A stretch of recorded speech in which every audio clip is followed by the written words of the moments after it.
அனைவருடனும் அமைதியாய் இருக்க முயலுங்கள்.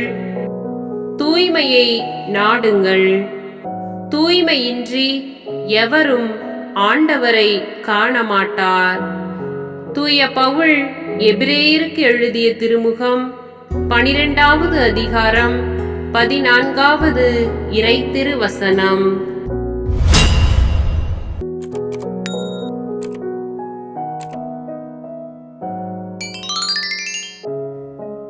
அனைவருடனும் அமைதியாய் இருக்க முயலுங்கள்.